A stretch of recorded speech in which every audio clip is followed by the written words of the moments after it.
Welcome to the Coach's Table podcast, where coaches come to grow personally and professionally through real-world application and online education. What's going on, everybody? Welcome to another episode of the Coach's Table. Today, I'm super excited for this episode because I think you're going to get a lot. As we've talked about business on some of these previous episodes, they've also been the ones I've gotten the most amount of traction. People give me the most amount of feedback with that. And so for today's episode, that's kind of what we're going to talk about a little bit as well. We love talking about money. We love talking about ways to make more money. We also love talking about the skills that are applicable with it. And I'm very excited to bring this guest to you today because I think he has a tremendous amount of value to offer. And if you are on social media to the slightest, you've probably seen his name more than one time, and you've probably recognized that he's done a fantastic job. But before I introduce the guest and before I get us going on that, guys, if you have been listening to the show, which you have been, and you are, do us a huge favor, share the show. That's all that we ask. We provide you with the best guests that are doing the most amount, not only for their athletes, but for their coaches.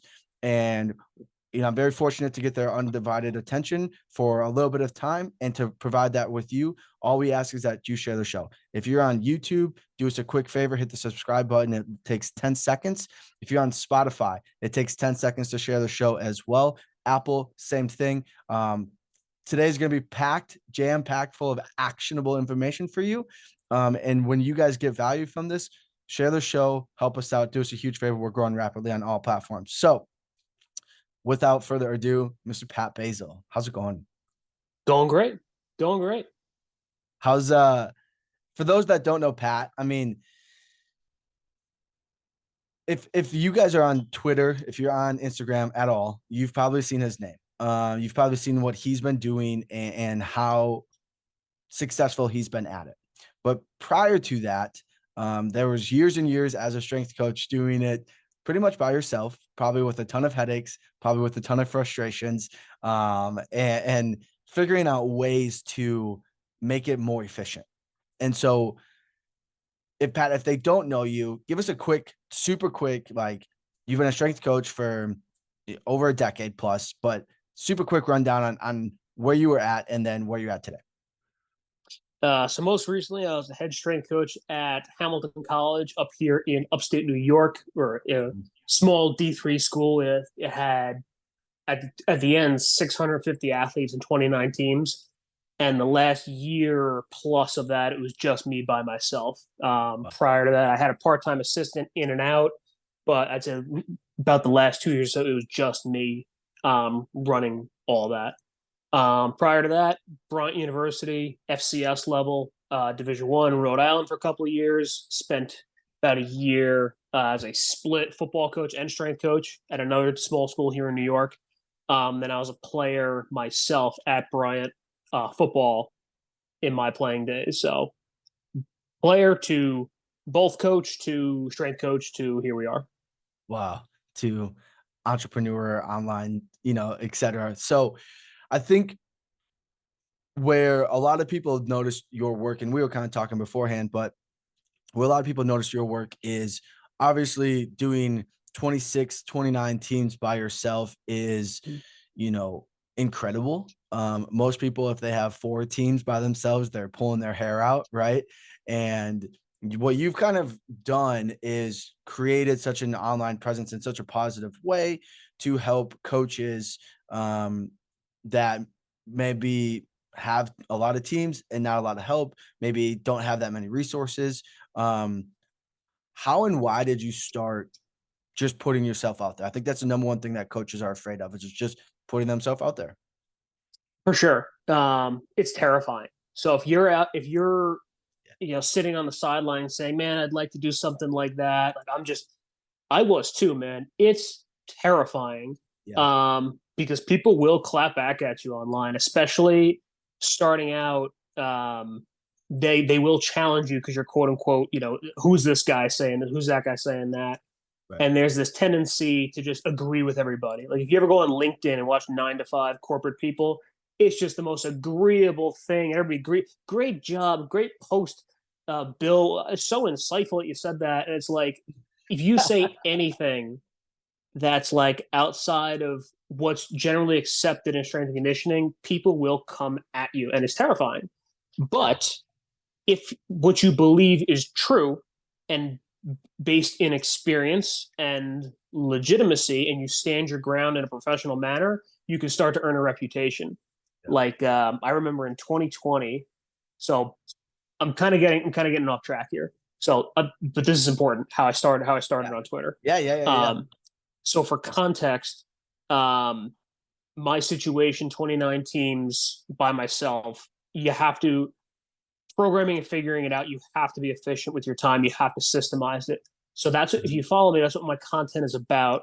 Because a lot of other people are in that same boat. There's a lot of high school coaches, small schools. Even at like the smaller Division I kind of mid-major level, there's maybe one or two people for however many teams. And you might get, that the head guy's on the road with basketball, and then you got the GA is in charge of 10 teams while they're away. So it really resonates with a lot of people.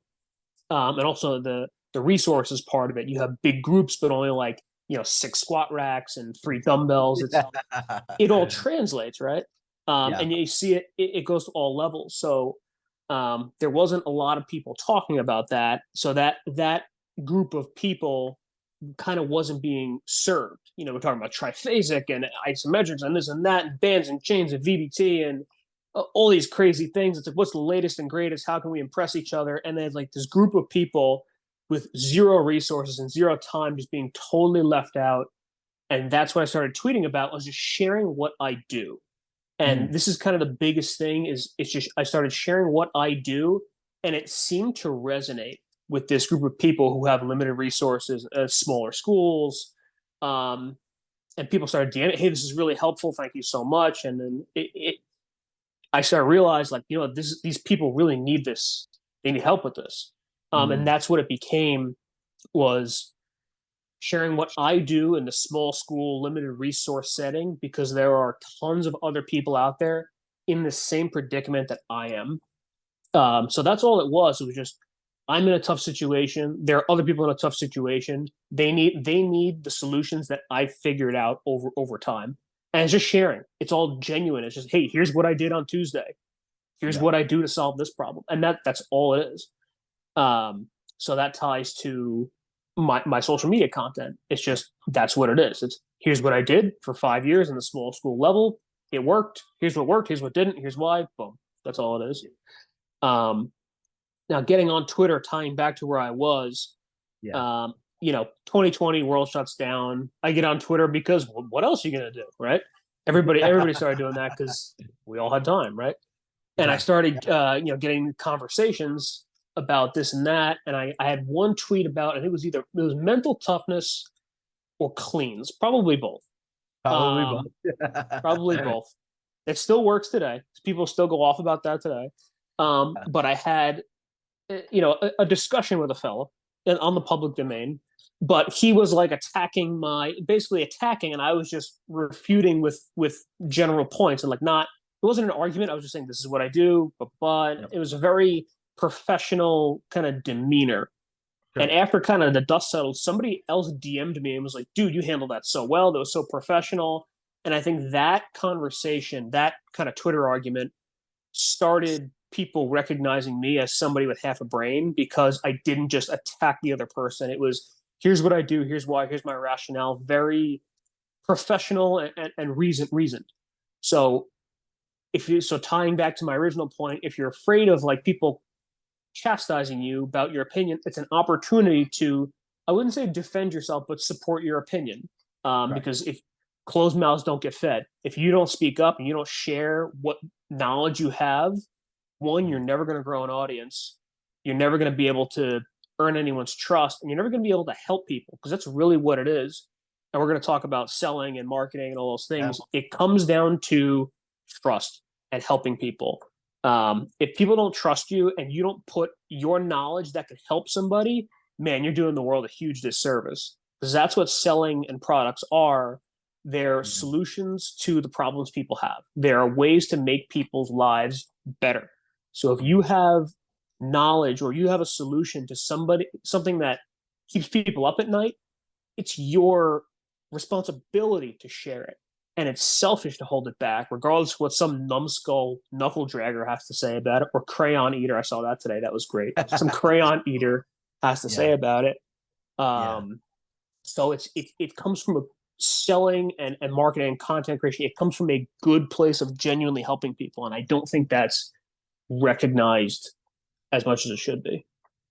I agree with you 100% because um talking to other strength coaches, people that are in the field or whatever, you bring up selling, you bring up making money, you bring up um anything about putting content out there and helping people, and it's received in a manner of, oh, you're just trying to make money, or it's Mhm. received in the manner of, well, why would they listen to you? You know what I'm saying? It's received in a defensive mechanism, which is very interesting in the field. It's like almost like there's a gate, right? Where they're like, no, you're held to only making X, right? Because this is the field.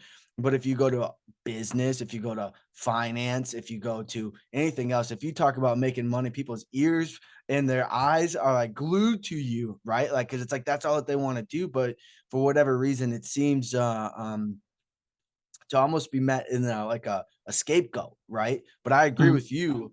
I think if you have something that can benefit people, it is your obligation to share that. It is your obligation to help people. It's your obligation to put something together consistently and to help them. And if it's like you're saying, rooted in truth and an experience, yeah, of course you're gonna get people that disagree with you.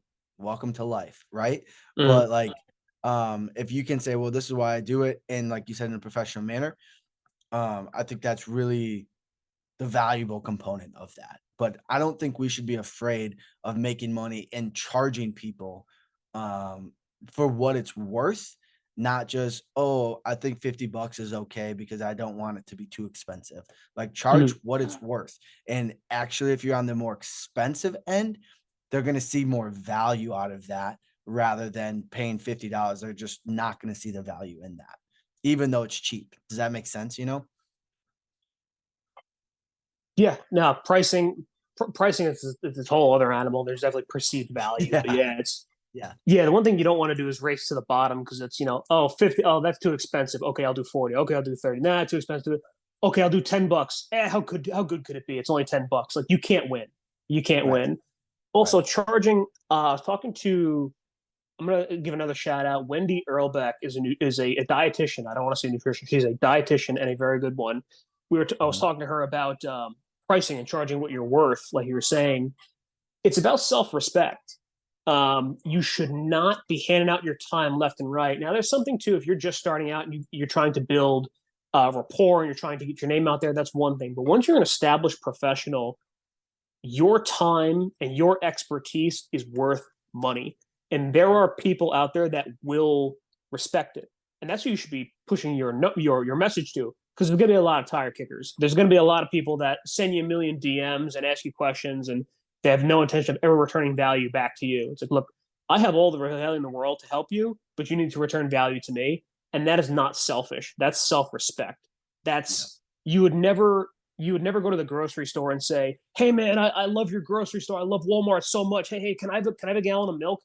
They'll laugh you out of the store. Like, oh no, you're so great. Like I love Walmart so much, man. Can I just have like a small gallon of milk? Like, no, that would never work anywhere else. If you Right. want to return, you have to return value to get something.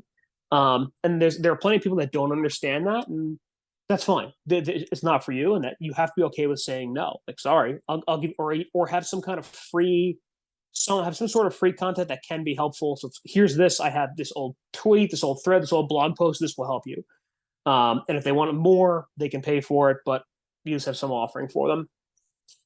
But yeah, kind of touching on what you said earlier. There's a belief in the field that if you're trying to sell something, you're trying to create content is like a negative. It's taboo, right?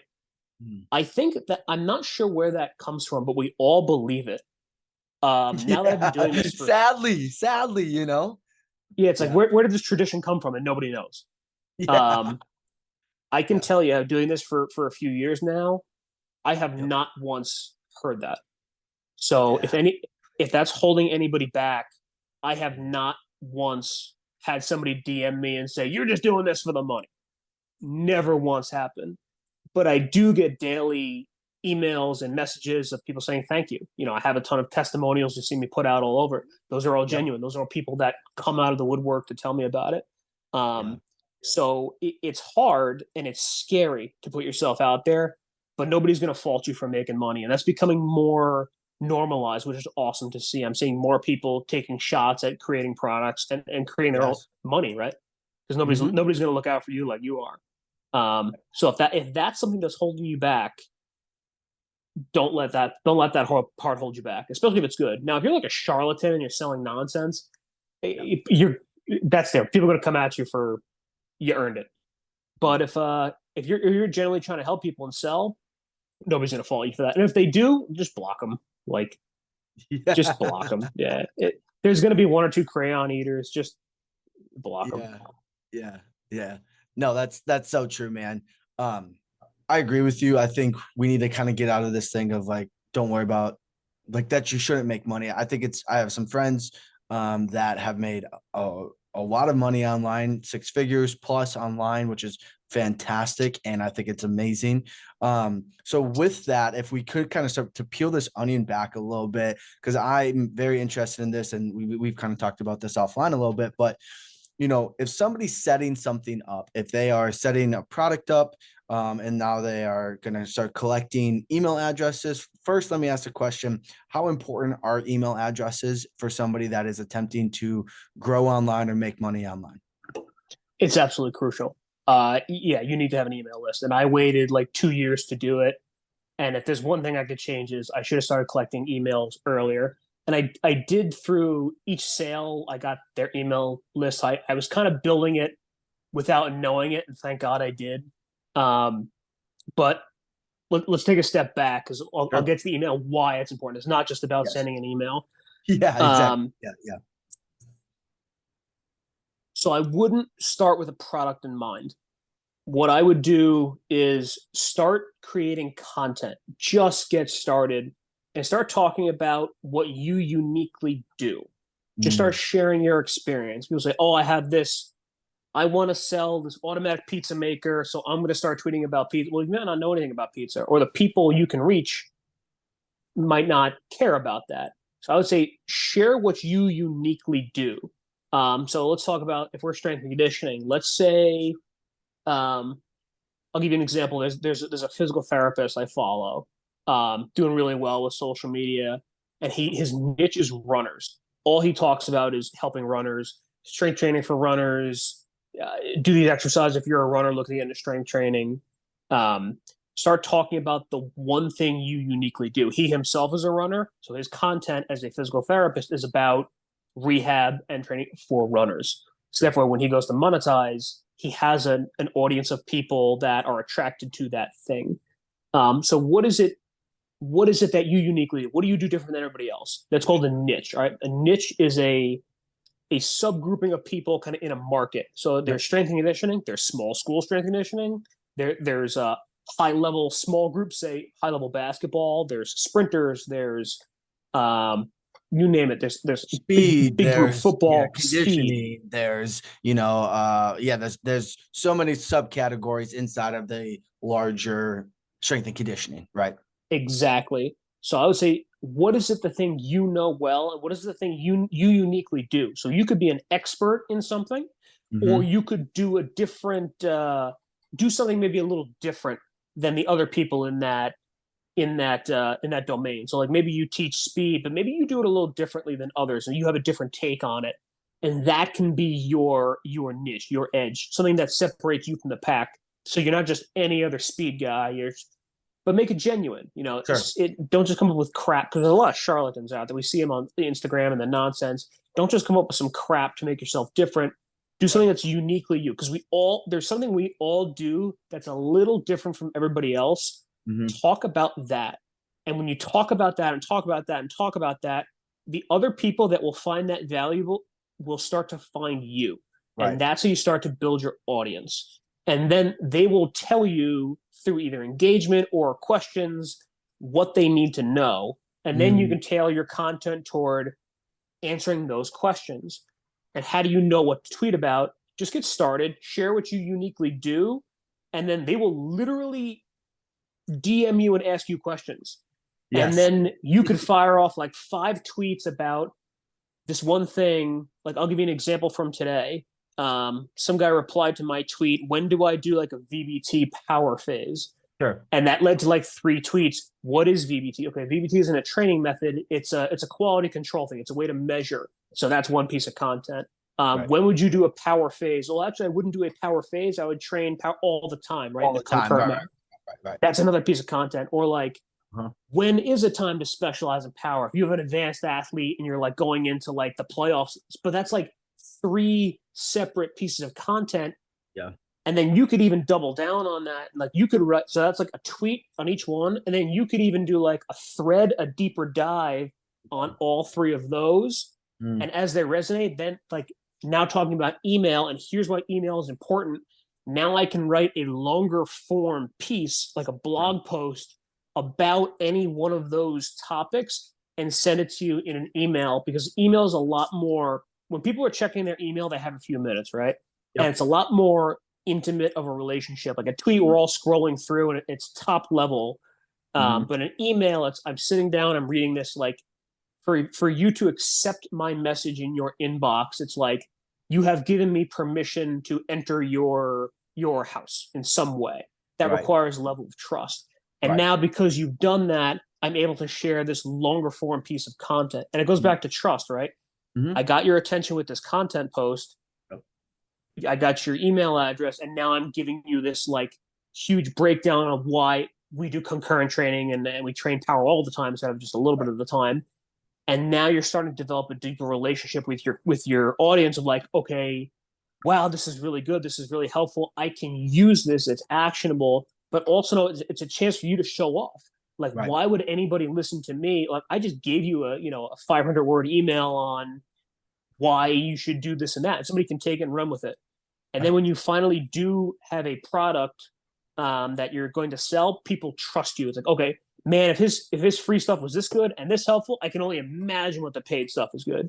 So people are afraid to give from the front end. But then when you make that ask, it's like, that's how they say, like, line up and take my money type of content. That's how you do it. Gotcha. And that's where the email comes in. It's not just the act of sending an email. It's the process of getting their attention, earning their trust, developing authority by giving them value information. And now you have a relationship. And now you do it with enough people, you have a community. That's an audience of people that trust you and believe you because you've given them genuinely helpful things about the problems they have. And you know the problems they have because they tell you. But it gets started with just talk about what you uniquely do and let the rest kind of unfold naturally. And the kicker to that is just get started. Just start putting content out. The biggest thing you can do. Yeah. So if you're listening or watching this, do yourself a favor, rewind the last couple of minutes and re-listen to it 2, 3, 4 times and let that sink in. And then listen to this next part, because I have 2 questions for you that I think are going to help people as well. One, because I agree with everything you just said. One is I also think email is extremely important because there's no algorithm to it. Now, there is a little bit of the copywriting-esque that comes to emailing. Like if you say certain things, it may or may not show up, but you don't have the algorithm component like a Twitter, like a Facebook, like an Instagram, where even though you have 10K followers or 20K or whatever, only a certain percentage see your message. That's one reason why I also really like email, is because once you build that list, 1,000, 2,000, 3,000, whatever, you can hit all of them at once and don't have to worry about the algorithm. The second question, or the second point, excuse me, is if somebody's feeling like I do this a little bit differently, whatever the sub niche is, but they aren't confident in putting themselves out there, or they feel like somebody's going to judge me, or maybe they put it out there one time and it fell flat. What is your advice for those, whether it's starting to stay consistent or just starting? I know you kind of touched on it a little bit, but I think it's so important because they might put one thing out thinking it's going to pop off and that falls flat. And a lot of Mhm. times it's like this stuff that you think is going to fall flat goes off and vice versa. So how did you kind of start with that? Because I'm sure when you first started, some of your stuff didn't hit hard, like everybody when they first start. Mhm. Yeah, absolutely. You're 100% right. Um, Assume nobody's going to see it. That's a good Mm. rule of thumb. And you know what? That's a good thing. It's a good thing if your first tweets don't land because nobody's going to see it. Writing is a Yeah. Yeah. writing is a skill, and Yes. you'll learn how to craft tweets and get your point across. So if it doesn't hit, Yeah. great. All right, it's like practicing in your backyard where nobody can see you. All right, once you practice a little bit, now you understand how to write in Twitter, how to get your thoughts across. So it's actually not a bad thing for nobody to see it at first because you got to get a few. Maybe you didn't get your thought across properly, but nobody's going to see it anyway. Like it's not that it's not. It's almost like risk proof. Um, Yeah. but let's say you do say something right, that could be the tweet that starts to get you attention. Yep. But you just got to get started, man. You just got to put something out there, put something you're sure you're confident in, Mm. and at a certain point, you're gonna have to take a risk. Like Yep. this is different. I believe it. Here's why, Yeah. and put it out there. And like I said, if you do get challenged, it's a way to it's an opportunity to defend yourself and educate. Okay, here's what I do. I know it's different, or that could be even like a longer post. Like here's why I do this. It's different, and people disagree, but here's why I like it. And that could be a way to one differentiate yourself, but start to build that authority. And that could be like the piece of content that starts to get you attention. Um, Also, don't be afraid to repeat yourself. One, if you have something worth Mm. saying, it's worth Yes. saying again and again and again and again. Um, but So how two, the way that often oh, sorry. How often, because I think that's one thing that people say as well. Like, how often should they be hitting that same message? If you want, I'll give you my thoughts or not. But like, I just think it's you gotta look as if when you post it, they didn't see it yesterday, right? Mhm. And so whether you're tweeting on your Instagram story, whatever, you have to act as if they didn't see it yesterday because you're not getting the same views yesterday as today. And you can't be afraid to repeat the same message because that's how you become a subject matter expert is when they've seen Mhm. you 100 times say, hey, I help small school strength coaches become more efficient, like Mhm. whatever the case may be. And you hammer that message home. It's just like changing exercises. Like we get bored as a strength coach and we're like, let's change the exercises because the athletes are bored. It's like, yeah, but they're not. So, okay, cool. Does that kind of make sense a little bit? Absolutely, yeah. It's and all your content as you start to develop your niche, your content's going to be around the same core principles anyway. So whether I talk about programming in triceps or doing it less, it's like the same. It's saying the trick is saying the same thing a thousand different ways, getting the same point across a thousand different ways. Like I'll even take tweets, reword a few things, maybe take a different angle and repost it. I mean, I've done like the same tweet back to back without realizing it, and it's done just as well on like a Monday and Tuesday Yeah. because people forget, right? Nobody remembers like, hey, repeat three tweets you saw 3 days ago. Nobody could do that. I'd say repeat an email you saw last week. Nobody could do it. So Yeah. reuse content that resonated well. Like it's not all original. You can use old content that resonated well. One, because it already works, it saves you time. But two, again, if it's helpful, people need to see it. Yeah. Think about a commercial. A commercial that does well. They'll run the same commercial for 6 months to a year, over and over and over again, because people need to see it. Yeah. So, or like how many like smoking kills? How many times do you think you could say stop smoking cigarettes? You can't say it enough. Like how many anti-tobacco, like what is it, the truth ads or like all those anti-tobacco or whatever it is. Yeah. You can't put it out there enough. So if Right. there's something that's helpful, just keep saying it over and over and over again. Mm. Maybe take a different angle. Yeah. Um, but yeah, I mean, all of your content is going to be around the same core principles anyway. So Yeah. don't be afraid to reuse. reuse and recycle. I mean, spot on. I think a lot of people, and I say this personally as well, struggle with caring what other people think, right? Mm-hmm. I think everybody does. Whether it's you're making content, whether you're coaching, whatever the case may be. I think it's that initial, when you first get started, the initial like, what is so-and-so going to think? Like you always have 2 or 3 people in the back of your head that maybe you really value, you respect, and you're like, oh crap, if they see this, what are they going to think? Right. And I feel like that holds so many people back. And instead of that, like you're saying, that's not just, I think you just need to throw it out there. I firmly do. Like I'm such a believer in like whatever. I was talking to a friend and he's like, I want to start a t-shirt business. I said, go for it. Just go. Like, don't do all the prep of like do your research, but don't overdo it and then never get started. Like you just have to do it at some point. You just have to like start doing it, whatever it may be, you know? 100%. That there's always going to be that aspect of just get started, just throw it out there, and you kind of have to throw that caution to the wind a little bit because it's never going to unfold like that. Like your old boss isn't going to call, your mentor's not going to call you up and say, "Why'd you tweet that?" or like, "You shouldn't have tweeted that." Where I'm shunning you from the community. Like that's not going to happen. Yeah. But if your stuff is professional and it's helpful and it's genuinely from your experience and it's true, who's going to fault you for that? Exactly. And if somebody does come to you and say like I don't like what you're saying here, I mean look inward. Was it offensive? But if it's not, it's okay. What does this person have to gain from this? Like do they really have my best interest in mind? And that really doesn't happen as much as it's a fear we all have. It's a fear. It's a fear. Yeah, it's a fear that it's not really rational and it's not really there either. So you kind of have to rip the Band-Aid off and just realize the boogeyman isn't there on that one. But again, it goes back to sharing quality and genuine things that help people, from your own experience.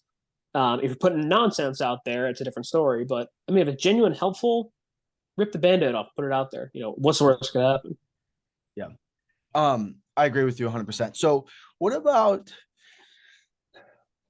for those, let's say they've started putting content out, let's say they've got a little bit of traction, getting a decent amount of engagement, and do they need a landing page? Do they need, an aspect to send people to, or not? I mean, I think we've kind of already covered that we believe you should send them to get an email address, but where do they send them to? Does every coach need a website? Does you know what I'm saying? Because it feels like everybody's like, I need a website now. I need a funnel. I need all these other things. Do they?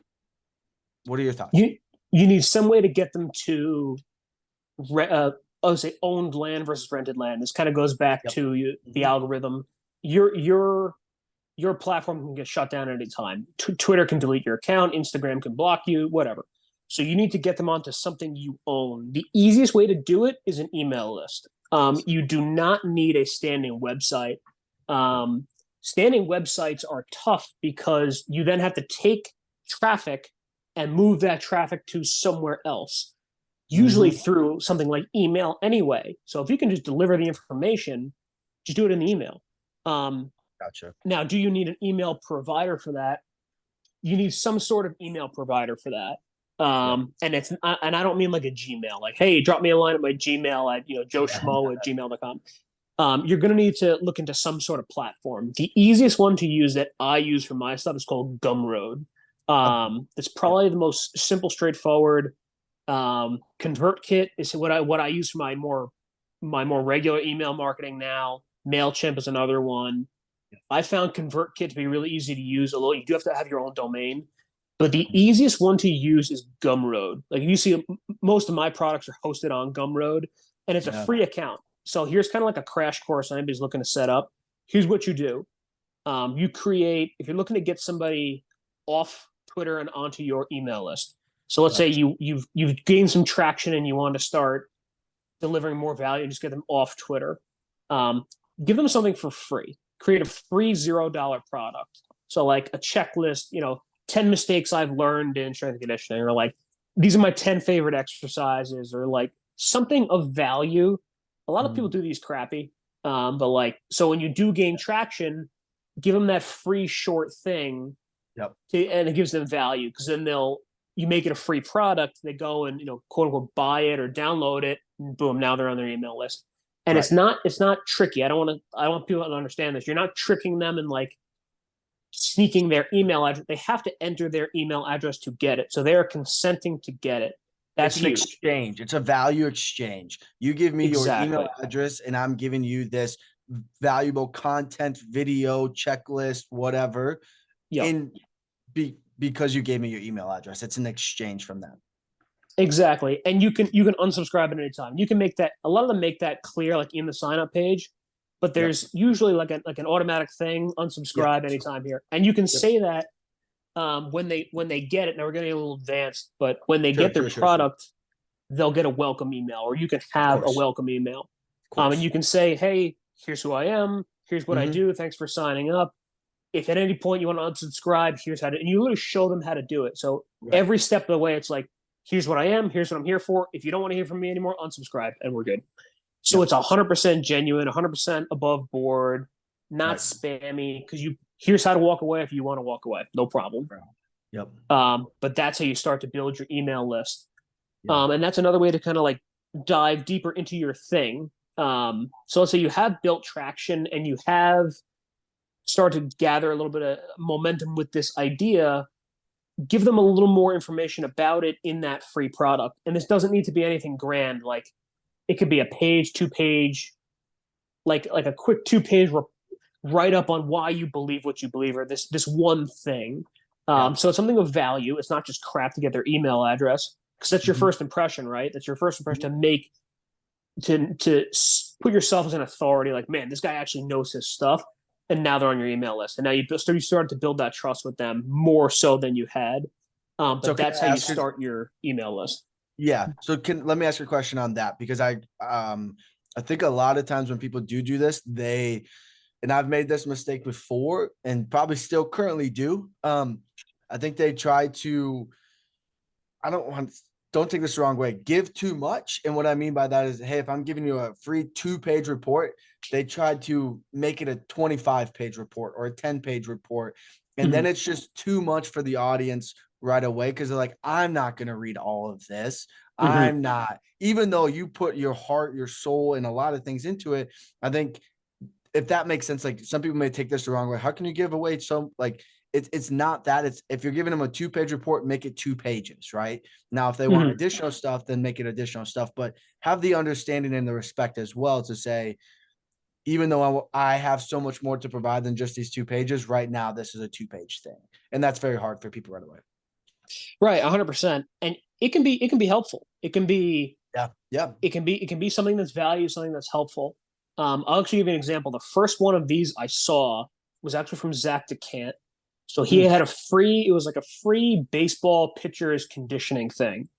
Yeah. And it was like 5 pages, double space. And it might've been like a generous double space about, and it wasn't like a pitcher's. I love Zach. And he's a great guy, right? And he's a great knowledge in the field. But it was like, it wasn't a program you could run. It was like, here's what I do. Here's what I believe. Here are some methods. So it was like, it was helpful, but he also didn't like crack open the books and show you his secret sauce either. It was like, here's what I believe. Here's what pitchers need from like an energy system standpoint. Here are some methods to train it. Here's why. But he didn't like give you the whole thing right off the bat. It was helpful and it was valuable, but he did hold back the secret sauce. But it was enough to say, I now have a better understanding of conditioning pitchers in these 5 pages than I did before. And then after that was a sequence to Movement Over Mastery, his book. So it was like, here's an example of a basic email sequence. Give this free thing. He got my email address. I learned about pitcher conditioning. And then it was, okay, I have this book. Here's what it is. It was like a 5-day sequence of why you should buy this book. And I would have, but I already had it. So it works. But that's called, for the listener, that's called a sales funnel. But again, look at each one. He's given me value right off the bat. Pitcher's conditioning, and he explained what this book is about, why it is, and I would have bought it if I didn't already have it. So that's a way to, one, develop a relationship and authority with that person, but also, hey, this is helpful. This book will help me if I buy it. But But not once did I think, oh, he's just trying to take $25 from me. Like, never once had that thought. Correct. But Correct. there you go. So if we dive a little deeper, because I really enjoy this, I think this is so. I nerd out about this stuff. I really like it because there's so many like tactical things that we can do, and it's not in a slimy way. It's setting your systems up to help ensure your success. And so what you just said and what you do and what Zach does, and Zach is a mentor of mine and he's a great guy and stuff. And I've learned directly from him. But it's a curiosity based. Like, we give you a little bit and we need you to come back for more. And then over that 5-day email sequence, right? Sometimes they're called campaigns for those of you that don't know about email marketing. But over those 5 days, it's value, value, value, ask, right? So you're getting more. And now you get the feeling of like, dude, I have to read this book. Otherwise, I'm going to miss out on whatever it is. It's kind of a little FOMO, a little curiosity, a little like I might be doing things wrong. And then boom, which is exactly how it should be done, if I'm being completely honest with you. And then from there, you have more email campaigns, email marketing sequences after that. You can have welcome ones, you can have sales ones, you can have nurture ones. This is who I am, this is where I came from, et cetera, et cetera. Because if they don't get it's the whole aspect of like cold traffic, warm traffic, hot traffic, and all this other stuff as well. But I really nerd out on that stuff. So I think it's a great example because it's proven itself over and over and over again. Yeah, for sure. And there's something to persuasion. Now, this is when people, I want to sell without being salesy. They're afraid of being salesy. Yeah. If you are in entrepreneurship and you want to make money for yourself, you're going to have to persuade people to buy. Unless you're selling a commodity like at a grocery store where people need milk, they have to go buy milk somewhere. But if you have, say, information or a service, you have to persuade. And persuade doesn't mean be tricky. It's about showing people, here's your problem. I understand. Here's a solution. Here's the golden future you will have after you use this solution. And part of that, it's showing value up front, but it's also poking what they call a pain point of like, let's say from my course, I'll show you how to be more efficient with your programming. Like, it is overwhelming trying to figure it out. And like, I know it keeps you up at night, and it makes that person like, oh, I feel that. One, it makes you act. And to get somebody to buy, it's an action. You have to get people to act. And if you truly want to get people out of pain and help alleviate that negative in their life, you have to get them to take action. For example, let's say somebody's overweight and you run a sale for your weight loss, boot camp. Sure. And you use like a timing scarcity thing. And it's like last day, 24 hours left, don't miss out. And that FOMO kicks in and they buy because I don't want to miss out. You're tapping into that emotional decision-making. If they go to the boot camp and they lose 50 pounds and they're in a better situation than they were, they will never fault you for persuading them. What are they going to say? Man, I'm so glad you sold me on that. I'm so glad I did. I'm so glad you sent me that, because their life is better. And that's you have to understand about selling. It's about, how can I make this person's life better? How can I solve this problem? But then nudge them into it, because we are so afraid to act as people. There's a reason behind that. If you understand marketing psychology, it's called loss aversion. It's a real thing for the person. If you're listening, this is a very real concept. It's called loss aversion. And it comes from when we were hunters and gatherers and cavemen. If you made the wrong decision, it was literally life or death. If you made a left instead of a right, you run into a saber-toothed tiger. If you make a right, you run into, the Garden of Eden. You're great. So that reptilian caveman part of our brain still exists. We haven't evolved out of that. In some places in the world, that still serves people very well. They're out in the living off the land. They still need that. In our Western civilization, we don't, but our brain still operates like that. So we're so afraid and so hardwired against being duped. That's why nobody wants to be sold, right? We're all afraid of that car salesman flipping a nickel, chewing on a toothpick. That's like the evil salesman, right?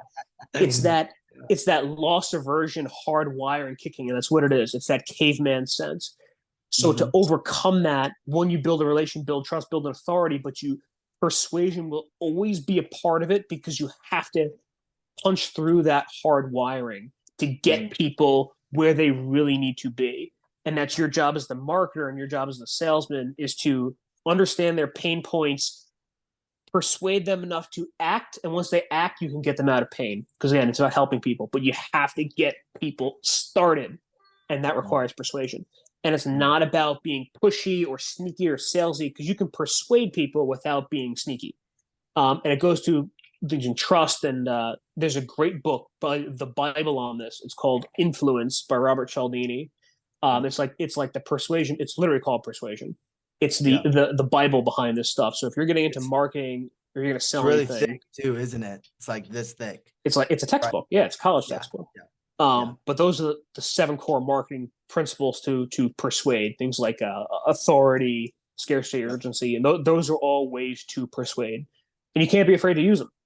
You have to be able, you can't be afraid to use them to make a sale because the sale is how you help people. If you don't sell anything, you can't help any people. I can't help you Well, lose weight if you don't buy my weight loss boot camp. Simple as that. and here's something that you do really well to that exact point is you continually provide social proof for other people to buy your course and to buy your stuff. Mm-hmm. And what I mean by that, if people don't understand what I'm talking about, is you do a great job of getting reviews, testimonials, and then showcasing that because we know the number one marketing tool is word of mouth, right? Mm-hmm. And it's people will buy what their friends tell them to buy. Hey, man, I got these new kicks. Those are great. Where'd you get them from? Oh, I got them from Shields. I'm going to go buy them. Like that's literally the conversation that people have. Or, hey, Mm-hmm. how did you like that? And if they say, it was they're not going to buy. But if they're like, dude, it was freaking awesome. Dude, you need to do this. They will go and buy, whether they actually need it or not. But you do a great job of that. And I don't know if anybody's like, you do a really, really good job of that. Thanks for noticing. Good. It means I'm doing Yeah, I'm enough of serious. it. I mean, because that is a form of persuasion because it shows, that my friends are all doing it or they have done it and they've got good things to say about it. So I can have a higher level of trust that there's value in that. And somebody else has done it before me too. And I think that's a huge component of that. Right. Go ahead. Sorry. Absolutely no. Social proof is probably the biggest seller. Social proof and scarcity, urgency are probably the biggest. And it goes back to that loss aversion, right? Somebody else bit the bullet, said it was good, and now I'm gonna give a shot of it. Now, somebody who's if you say, "Oh, I don't want to sell without being salesy," or "I'm afraid to persuade," you've been doing it your whole life and just not even realize it. Have you ever recommended a restaurant to somebody? Correct. If you've recommended a restaurant and said, "Oh my God, Joe's Pizza is fantastic, you gotta go," you just sold Joe's Pizza, but they didn't get paid for it. You didn't get an Right. affiliate commission for it. You gave them social proof. You gave them a recommendation. You sent them to Joe's, and Joe's made a sale. You made a commission for Joe, and he didn't even pay you for it. So you've been selling with social proof your entire life and had no clue. It's the same thing. Have you ever recommended a resource? Oh, this clinic was great, you got to go. This book was great, you got to go. This course was great, you got. We all do it, right? We're all Mhm. selling and persuading our Mhm. friends to do things that help us. So it's something you do all the time. It's just with your own name on it now. It's all it is. Yep. Well, it's the same thing if the majority of people listening to this, excuse me, are strength coaches. And let's be honest, we sell one ourselves, right? On a daily basis, our program on a daily basis, right? The athletes may not be the one paying me for that, but you have to sell yourself to get an interview. You have to sell yourself during the interview. And I don't mean like I'll do whatever. No, no, no. I mean, like on who you are and what you're doing and why you're beneficial. It's the same thing. It's just now you're selling a product. Why is this? Who's this product for? Why is it beneficial? And then why should I pay for it? Right. Like in that aspect of things. But for whatever reason, when we get to that, talking about that, people, they get antsy. They come up with more and more and more and more and more excuses as to like why they can't potentially do something. And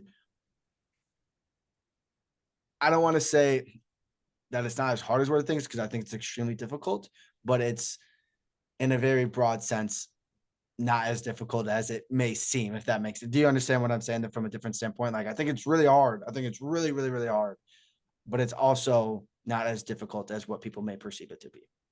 100%. It's like I'm not the kind of person that can sell. It's really not that taboo, right? Like you said, Right. you sold yourself in your interview to get your job. You sell your idea of training to your athletes every day. Why should this kid do RDLs? It's going to make his hamstrings sore. You Right. persuaded that kid to do RDLs. Let me give you an example. Have you ever told a kid like a freshman, hey, look at that senior. You want to look at him? You want to look like him someday? You better start doing these. You just persuaded that kid to train by pointing at the other kid. It's the same concept. You sold him the idea of training hard, or you persuade him to do it using social proof or using, a golden future. Hey, if you want to look like that, in order to look like that, you need to buy this RDL. It's the same concept. Just instead of buying with money, they're buying with effort and belief. That's why we use the word buy-in, right? It's literally you're selling something to get a result. You want to look like that senior? You want to put on 30 pounds? You got to buy this RDL. Same concept. We do it every day. Yeah. It's really interesting from that standpoint. Okay. So yeah, I feel like covered email. We've covered kind of selling, marketing a little bit as well, putting yourself out there. From that standpoint, talk about, because I'm curious on, I call them touch points, whether that's Twitter, Instagram, email. What is a good rhythm, timing, how often?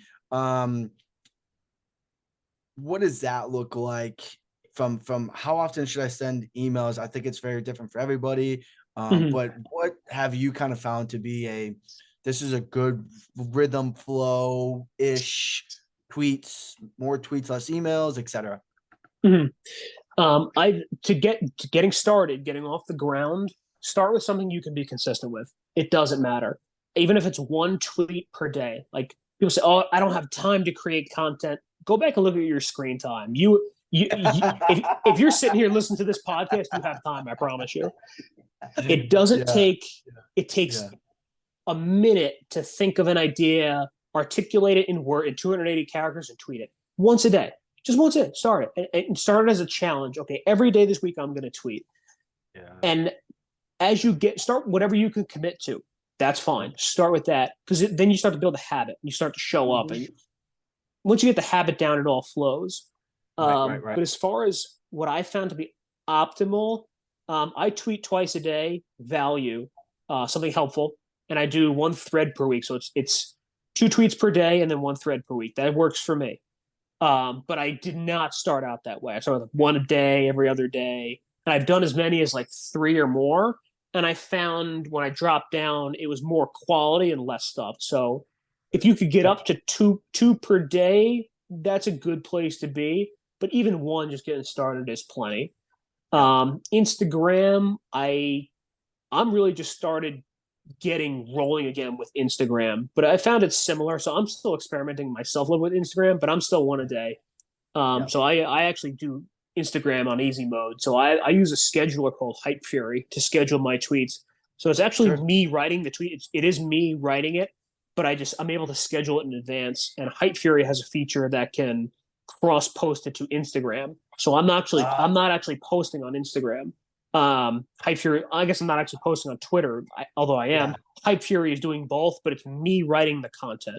So it is genuinely me. It's not like AI or anything. It's not writing for me. It's none of that crap. It's my words. Just I'm not sitting on Twitter at 8 a.m. and 7 p.m. hitting these things. That's another thing to being professional, is using professional tools.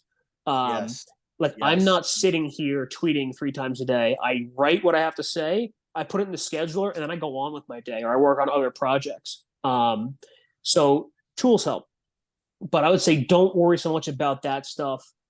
Pick one platform. One. Twitter or Instagram. I'd say start there. Whatever you feel like comes more natural to you. Like if you like, let's say you're a West Side guy, you're a conjugate, and you want to show the bands and chains, you might be better off with video content on Instagram, because I think video tracks a little better on Instagram. If you write better and you're better at like explaining things, Twitter might be a better medium for you. You're going to enjoy one or the other, and you're going to naturally gravitate toward one or the other. I would say roll with that. Roll with that to get started, because your message will translate to the other one when you get there. But just build the habit of getting started and start to share your message on either one, because you can always go to the other one later. Yeah, it goes back to building the habit. Once you do that, it all falls in place. So then you have the habit of creating content on either one, or you write however many emails. I will touch on email real quick. Email requires a little bit of experimentation. Some people write ultra high value emails once a week. Some people send out short quips every single day. Email requires some experimentation. I would say same thing with that. When you get to it, whatever works for you, start with less. Like it can be one a month, as long as it's consistent. Up that to every other, up that to once a week, and maybe you don't do any more than that, and that's okay. People do fantastic with once a week emails, but it depends. It depends what your service is, what you're selling, how much time you have. There's some experimentation to email. It can be automated to some extent, depending on how you set up your structure. But I'd say start with less. Start with less, build the habit, and see what works. Yep. I agree with that. I think it's so dependent upon the individual, and how much value they can provide, if they've been doing it before, if it's your first time ever doing it.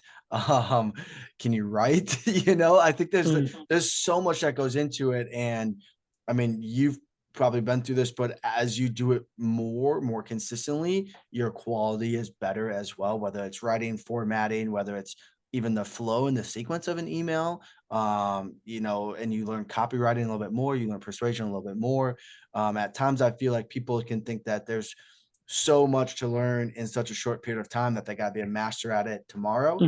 I'm a victim of this just as much as I think the next person is, because once you take one skill set, call it email marketing, and then you learn about copywriting and persuasion and timing and sequencing, and you're like, holy cow, like this is a brand new world that I have no clue about. And then you do the same thing from Instagram, and you do the same thing. Like soon you're like, there's just so much, right? I love the fact that you use a tool that automates it for you. I'm a huge proponent of that, because I think our time is extremely valuable. And if I can think of the 10 tweets and just put them on a scheduler, I think that's outstanding. I think there's so much to that, whether it's both Instagram and Twitter or these other ones. I think that that's really important, and that people should take more advantage of that, rather than feeling like they always have to manually do that. And that's just me though. That's my take. I do my stuff on a scheduler as well. So, hey. Yeah, it helps you get in a flow too. Like if you like have to jumpstart your brain to write a tweet at random times in the day, it's hard. Like sometimes ideas come to mind and you can go, but if you're sitting down, you write that first tweet and the second one, your brain starts to get into a flow. Now, let's say you can rattle off 15 or 10, that's a whole week of content done. And it's better for everybody. It's better. It's one, you got it done. Yep. Two, you got in flow. So your content is better and more helpful, and it's better for the end consumer. It's more helpful because you are in a better writing flow and you're getting your thought across better. So it's actually better for them too. And again, it saves you time. So it saves you time. You get in a better flow, and it's better for the audience too. It works for everybody. And you're consistently speaking to them too. And I think that's the huge component of it also. If you're scheduling 100%. It 2 tweets a day, like you said, 8 a.m., 7 p.m. is what you do. Awesome. Now I'm consistently speaking to my audience, and I'm always top of mind. And I think that's really important. Absolutely. Just showing up. If people keep seeing your name, they're going to associate you as somebody who's worth listening to just because you show up, if nothing else. Yeah. I do want to touch real quick. The time of day doesn't exactly matter. So I do like 9 a.m., 2 p.m., and 7 p.m. That's just 3 things I picked. Like there's no secret. There's no secret. I figured a morning, an afternoon, and a night. Like there's no magic sauce to it. So what's the best time to tweet? Bro, I don't know. Just put something. If it's good, it'll resonate. Bingo. And then the skill of writing. When I tell you, nobody hated writing more than me. I promise you, nobody hated writing more than me. When I was in school, middle school, I refused to do it. I would doodle in my notebook. I would look at the map and the social studies textbook. I refused to write. I hated it. The only thing I hated worse than writing was running and jogging. I hate it, and I hate both. I still, but and now I write for a living. I literally do it. I literally write to pay my bills. That's crazy. What happened? It's a skill. It's a skill that you can improve. Yes. And you just get started. And by iterating, by getting out your first shitty email, and you know what? You're going to have 2 people on your email list. They're going to see it anyway. It goes back to your first few tweets. Get your first shitty emails out of the way where nobody's going to see it and work on your skill. It's like shooting free throws in the empty gym, right? But when the lights come on, boom, now you're hitting them. Now you're sending out quality emails because you iterated, you practiced, you wrote. It's a skill. So when I tell you, me of all people can go from hating writing to doing it for a living, you can do it too. You just got to put the time in and work at it. Well, that's such an outstanding point. And I think that's with everybody. Like, just real quick, me going through school, I hated reading. Like, I hated reading. I was like, when I graduated, I was like, I'm never reading a book again in my life. Like, never. I'm done. Now I read a book a month, if not more than that. Sometimes book and a half, 2, depends on obviously size or whatever. But like, I love it so much now that if I don't read on that day, I feel like something is off. Like I just feel like something is like, what did I forget today? And it's just crazy. It's kind of funny how that works out, right? But Pat, man, I want to thank you so much for your time. And for the information that you've provided here, that for the listeners, because it's such actionable information. If you're listening, I think Pat pretty much gave you the rundown on how to get yourself set up, not just in a conceptual standpoint, but go to this place and get a free account and start X, Y, and Z. Go do this. Like he laid it out for you, or you laid it out for them, excuse me. And so I want to appreciate you and acknowledge you on that, because I think you do an incredible job, which is why I was like, I really want to talk to you and get under the hood there, if you will. But I just want to acknowledge you in that, because I think you do a phenomenal job. I think what you've created is fantastic. I think it's obviously done fantastic because you've now left coaching full time to do that full time, which is a massive risk. But I am rooting for you, and I hope it turns out super well in your favor. I think it's already has, but I hope it does even more so. Awesome. Really appreciate that. I will add one more thing to the listener. You need to start building your own personal brand. So this is me talking directly to you, listener. Nobody's coming to save you. At a certain point, you're going to get fired, or your job's going to go south, or you're gonna meet a lady or a guy and you're gonna have to move across the country, or whatever it is, and life is gonna take you out of coaching, or you're gonna need to have control over your life. If you can start to build an audience now and start to solve problems and create a sense of side income for you, your whole life opens up. Now, I didn't have the intention of doing this full time. It just worked out that way. If nothing else, it's a little side income. You take the kids to Disney World, great. If that's all it turns out to, awesome. But that day's coming, right? There's 2 kinds of coaches: ones that have been fired and those that are about to get fired. So when that day comes, you better start working on that income, or the day you just want to walk. Because we all have my crappy boss, this or that, or I wish I would just quit right now, but you can't because you need a paycheck.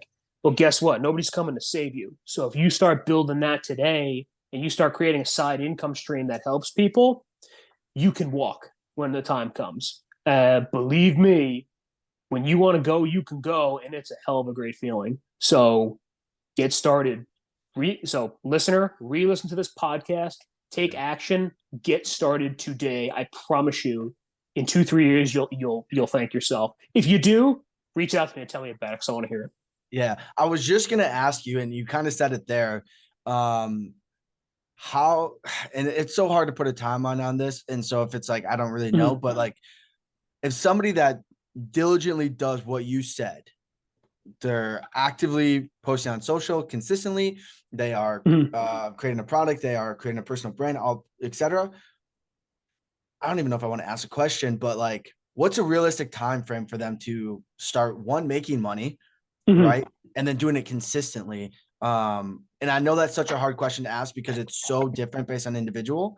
And some people can pop off right now, and some people could take 3 years. What are your thoughts? Oh, that's a good one. We should have got to this earlier. Yeah.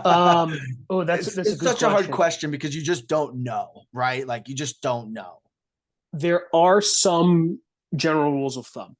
Okay. I will say there's two ways to do it. There's two kind of bigger things you could sell. One, you can sell some sort of product, like I do, courses, ebooks, programs, or maybe a community of some kind, a subscription of some kind. Or you could sell a service, a more say high ticket service like I know a physical therapist. His name's Tom Broback. He does a really good job with this. He specializes in knee pain. Yep. If you're selling a, if you so you're familiar with, if you're selling a service, a higher ticket service, you can kind of start monetizing very early, as long as your content is dominated by your offer and what you do and talking about your specific niche, because you're only looking for a handful of people. Like, let's say you only have 500 followers. Okay, well, of those 500, if you only talk about, let's use Tom as an example. If you only talk about knee pain and getting out of knee pain, well, guess what? You have 500 followers, but all 500 are people with knee pain. So guess what? If you only need 5 of them, you have enough. So you could, if you have the service and your content is targeted, you can start monetizing pretty quickly. If you're selling more of a specialized product, I think more trust needs to be built with a wider audience because you need more volume. Gotcha. So a service is going to cost a little more than a product, and to make serious money with a product, you're going to need more volume, and by default, you're going to need a bigger audience. So that's going to take a little time. The rule of thumb is, I would say, don't expect to see any money for about 6 months. Just worry about creating content, showing up every single day for 6 months. Don't worry about follower count. I would say it's time to release some sort of product when people start to DM you with questions. Because when people start to reach out to you with specific questions, that means they trust your opinion. To at least ask you, to go out of their way to ask you. So I launched my first stuff when I had like less than 1,000 followers. I had like 900. And follower count doesn't exactly matter as long as your content is talking about certain things. So if you have a couple thousand followers because you post funny cat videos, well, that's not really going to help. The amount of followers you have, they're here for your cat videos, not your strength and conditioning. Right. So if you're like, I had 900 followers at the time, but they were all following me because I was talking about what I was talking about. So when I launched, people knew me as somebody who did this. Right. So in the same way, my audience was kind of tailored to that. But I didn't do a lot of volume because I didn't have a lot of reach yet. When you got to get volume, you have to keep showing up. So I'd say the rule of thumb is 6 months, talking about this specific thing. And what you could always do is just throw something out there, throw out a tweet like, hey, I'm thinking about creating a resource on XYZ. Would you be interested? Right. And see how much traction you get. You might get 30 people that say, hell yeah, take my money right now. Or you might get crickets. And that's terrifying to kind of ask that. But if you get crickets, you know you're not there yet. Or you know that people aren't interested. But if you get that overwhelming support, people are ready. You're ready to sell. So I would say rule of thumb is about 6 months, can be sooner, but right off the bat, start talking about your niche. The faster you niche down and develop a reputation as the authority of that thing, the faster you can monetize. Gotcha. So it's not an exact answer, but that's as close as I could get. Yeah. Well, I know it's a tough question. And I know it's dependent upon X, Y, Z, and so much more, right? And I know it's a tough question, and it's something that people always struggle with when am I going to make money, right? That's always like but it's, and so I appreciate the answer. I think that was better than what I was expecting. And I don't mean that in a negative way. I mean that in the most genuine way possible, because so many people struggle with that. And they do it for a week, 2 weeks, a month, and they're like, I didn't make any sales, so I'm done. Right. It's just like, no, you got to go. You got to go. You got to go. You got to go. You got to go. So, but I appreciate that. I mean, gosh, I feel like we could talk about offers. I feel like we could talk about so much more because there's so many additional components, skills, tactical things as well, on how to position it, where to put your offer, what is a good offer, do you do guarantees, do you not do guarantees, all that other stuff that kind of goes into selling, marketing, and persuasion, and the trust factor. But I do want to be respectful of your time. I think we've covered a lot. I think we've covered a decent amount to get people started. For sure. And so if you're listening and you have additional questions, Pat, if you don't mind, where can they reach out to you, or just to let you know you did a good job? Where's the best place for them to reach you at? Just Twitter or Instagram. Twitter and Instagram, shoot me a DM. Hey, listener, if you found this helpful, please retweet it. I'm telling you, as a digital, marketer here, retweets are like gold. So please help us out here. If you found this helpful, please share it. It'll help other people too. But yeah, hit me up on Twitter. My newsletter's in my bio on both Twitter and email. See what I'm talking about. Shoot me an email back or DM me. Twitter or Instagram, pick one. Yeah, and I will tell you, go and get on his newsletter because I'm on it. And every time he sends an email, I'm reading it. Not because I'm like, oh, I like Pat. It's like because there's legit information in there, because I am in the same position that he talks about, small school, 3 of us, et cetera, et cetera. And I'm like, how can I use this to benefit myself and my teams and everything as well? So I'm taking your information as well and doing it where I'm at, because that's what the reality of my situation. There you go. 100%. Yeah. So get on Pat's newsletter. I want to thank you again for your time. I want to thank you again for the information that we discussed here. There's so much more depth to this that you and I both know and recognize. And I hope y'all listening can recognize that as well. And because this will have your head spinning, and this is a never ending process, just like training, just like health, just like finances. It's a never ending process to get better. So I want to thank you. Thank you for your time, guys. If you're listening, do us a huge favor, share the show. I shouldn't even have to tell you on this one, but share the show, because that's the way that we reach more people. We're growing rapidly on both, like I said, Spotify and YouTube. So do us a huge favor, share the show. We would appreciate that very much.